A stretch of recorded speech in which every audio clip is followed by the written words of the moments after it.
Who do you feel like is the most influential person on the left and the right? Oh man, I feel like it's so like bubbled off.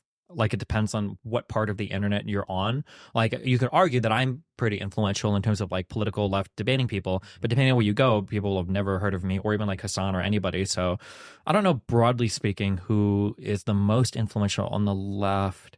I feel like we just don't have much really big alternative media on the left right now. It's really not. Like on the right, I would say Ben Shapiro is probably the largest and most influential. Or Tucker. Tucker definitely was when he was on Fox News. I feel like he's lost a lot of influence after leaving. I don't know on Twitter or on X now. The amount of views he's getting seems to be substantial. And we could argue is that less than Fox, but he's doing pretty good views right now. What does he do? Do you know like what his last video was? Yeah, look it up. They're usually in the millions. Oh, not usually. They vary. Depends on the quite cast. heavily. I guess on the left, the Young Turks. But that's not even like if you look at their views. Yeah. I mean, Tucker Carlson, one day ago 260, one day 415, 2 days 440. Okay, so on Fox he's getting here's a million. Tucker's definitely popular, but I would say 6 months ago Tucker was the most popular, maybe media person in the world.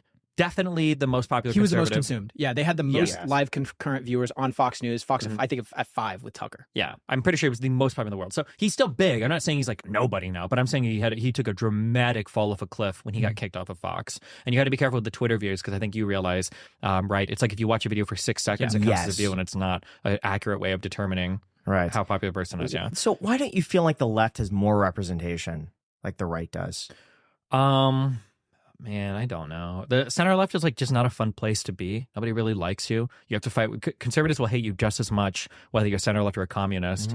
And if you're center left, everybody online is going to hate you because the only people online are the far left, and those guys are fucking insane. So why is nobody big on the far left? Why don't we have larger the far left people are losers. They're crazy, and it's a super minority opinion. These guys are the most detached. They're all like millionaire socialist tanky fucks who like cheer when like Israeli babies are killed. Like they're actually fucking insane. They're unhinged. So where is the majority on the left? Like in the real world, it's probably like center left, but like those people aren't online. Like you don't find like black people between the ages of like 45 and 65 like aren't on Twitter, or like center left, like cosmopolitan liberals and shit aren't really on like Twitter anymore. So it's like young, white, affluent, very, very far left, in college kids. These are the people that dominate social media, I think, these days. So what's the difference between that and people on the far right? Like, why are those people on the internet? I'm trying to figure out like what the commonalities are. People on the far right, I feel like aren't super on the internet, at least now. Sometimes, but why do they the personalities that garner so many views? It's different and it's weird, but like I would say that like for the far left, I think this is a very, very, very small minority of all Democrats, like less than like 3 or 4%, if that. It's very, very, very small minority. But on the right, I would argue that, like, for radical right, people like to get really mad because I think that anybody that supports Donald Trump, I think, is fucking crazy. And that's like 85% of Republicans right now.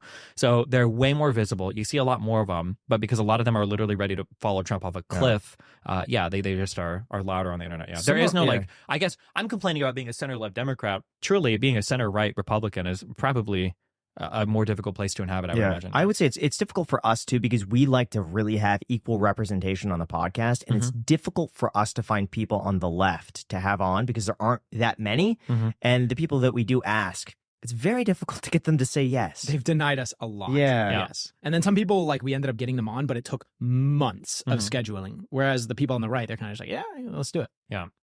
Why is that?